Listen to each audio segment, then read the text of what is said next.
Bonjour à tous une fois de plus. La semaine qui vient de s'écouler a été fort passionnante. Le week-end dernier, nous avons eu quelques conférences du monde de demain, en fait un bon nombre.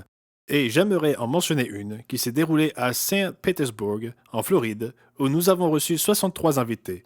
Une de ces personnes avait 108 ans. Cela doit être un record. Que Dieu la bénisse. Il semble que nous ayons suffisamment de personnes dans cette région qui aimeraient qu'une congrégation y soit établie et nous sommes en train de la planifier. Nous avons quelques membres qui y vivent et nous en établirons une autre à Lakeland, en Floride, plutôt qu'une seule qui essaierait de desservir les deux régions.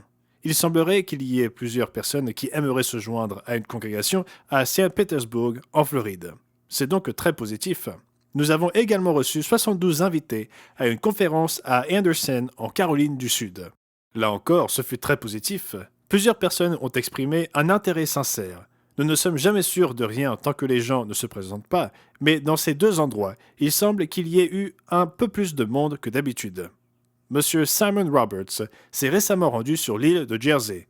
Il avait invité 8 personnes à une conférence du monde de demain. Nous n'avons que 2 membres sur l'île, mais il avait invité 8 personnes et 2 d'entre elles sont venues. Il s'agit donc d'une réponse très importante par rapport au petit nombre d'invités. Et ce serait merveilleux si nous pouvions augmenter le nombre de membres sur place, doubler le nombre de membres sur l'île. Ce serait très encourageant pour eux, j'en suis sûr. L'émission en anglais de M. Richard Ames, Irez-vous au ciel ou hériterez-vous la terre, qui fait la promotion de la brochure Que se passe-t-il après la mort, a recueilli plus de 6000 réponses.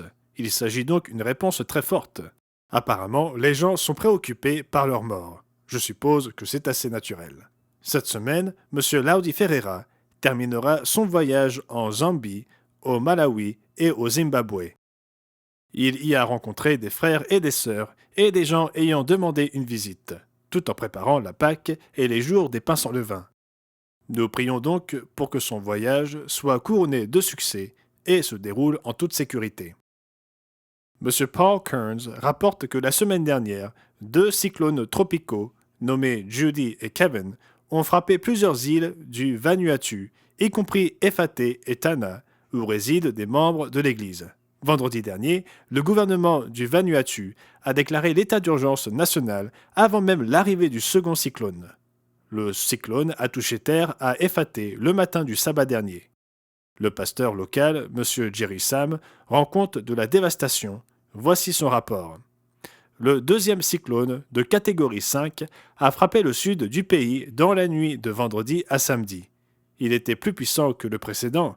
Aucune victime n'a été signalée jusqu'à présent, mais les dégâts laissés derrière lui sont énormes. Certains quartiers de Port Vila sont toujours privés d'électricité.